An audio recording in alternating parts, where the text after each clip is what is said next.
Merci. Que dire après deux journées aussi riches?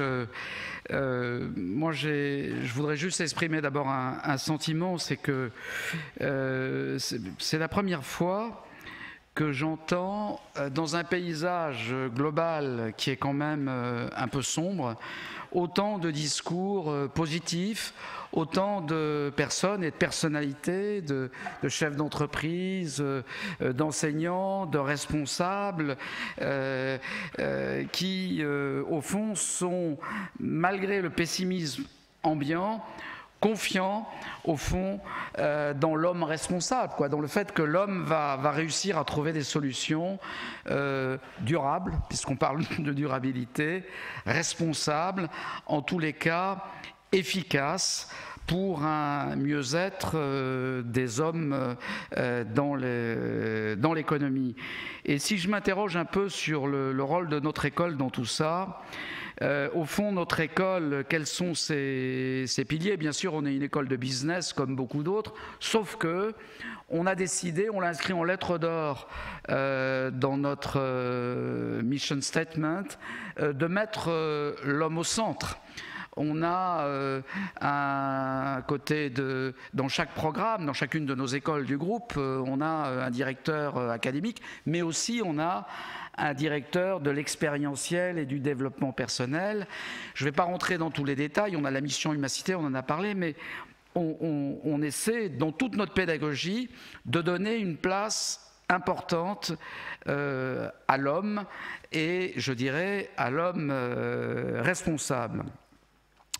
Et puis on a le pilier de la responsabilité sociale et sociétale des entreprises au niveau de notre recherche. Et puis on a un autre pilier, nous, c'est qu'on a le tourisme. On a aussi une école de tourisme, un positionnement, je dirais, singulier en matière de tourisme. Et là aussi, comment peut-on parler aujourd'hui de tourisme si on ne parle pas de tourisme durable, de tourisme responsable? Et je me dis que la transition énergétique, elle est au cœur de tout cela. Tous les débats l'ont démontré.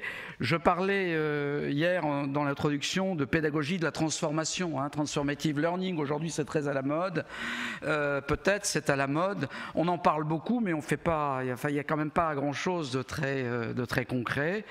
Je reste convaincu que nous devons, à chaque étape de notre pédagogie,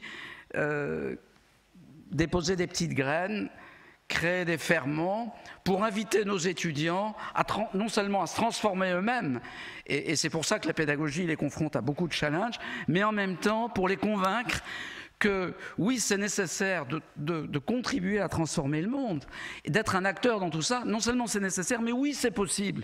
Oui, c'est possible. Oui, on y croit. Et pour moi, tout ce qu'on a vu aujourd'hui, moi, je voudrais en faire un recueil, on va voir si c'est possible, pour donner à chacun de nos 3150 étudiants à la rentrée la lecture de tout cela et demander à leurs enseignants de les coacher pour voir quelles leçons on peut en tirer, quelles résolutions on peut prendre autour de tout ça. Et puis je terminerai, Madame la Ministre, en disant que je trouve absolument extraordinaire l'initiative que vous avez évoquée tout à l'heure, que je ne connaissais pas, de MENE, je ne sais pas comment on dit, Mouvement des entreprises de la nouvelle économie. Et je pense qu'effectivement, à l'heure de l'ubérisation, à l'heure de l'économie circulaire, de l'économie collaborative, etc., c'est très important de nous convaincre et de l'inscrire en lettres d'or dans notre pédagogie que oui, nous devons préparer nos étudiants à cette nouvelle économie. Et donc oui, bien sûr, nous voulons être un acteur, si on le peut, voilà, dans ce groupe de réflexion du mouvement des entreprises de la nouvelle économie. Voilà quelques résolutions. Et je renouvelle évidemment toute notre reconnaissance à Myriam, à toute son équipe, à tous les participants qui sont là, bien sûr, pour leurs apports, pour leurs contributions. Alexis aussi, qui a bien contribué à tout ça. Voilà, certain que je suis que l'année prochaine, on va pouvoir transformer l'essai et aller encore plus loin. Voilà, merci à tous.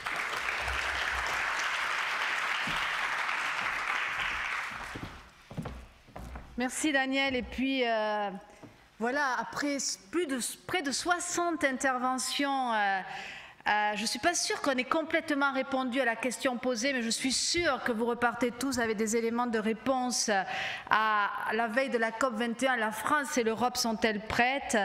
Et je dois dire que si le diagnostic est clair, il est indéniable que les défis sont multiples et reflètent sans doute la complexité des enjeux de la COP21, mais surtout la complexité de notre monde. Et ce monde, ne l'oublions pas, jusqu'à preuve du contraire, et Dieu sait si on fait des efforts pour explorer notre vaste univers, c'est le seul qui abrite la vie telle que nous la connaissons aujourd'hui. Donc, je suis sûre que ces défis vont nous demander beaucoup d'intelligence, et il y en a beaucoup, mais que cette intelligence en action sera une condition nécessaire et pas suffisante, parce que je suis aussi sûre que ces défis, on ne les relèvera pas sans engager notre courage, on ne les relèvera pas sans engager notre créativité, notre imagination, notre certainement détermination et nos convictions. Et évidemment, on ne les gagnera pas sans un peu de poésie, c'est ce que nous rappelait Luc Poyer avec le message du Petit Prince, sans beaucoup de philosophie certainement, ce que nous rappelait Olivier Menuet avec le conte du colibri de Pierre Rabhi, qui aime évidemment le raconter beaucoup.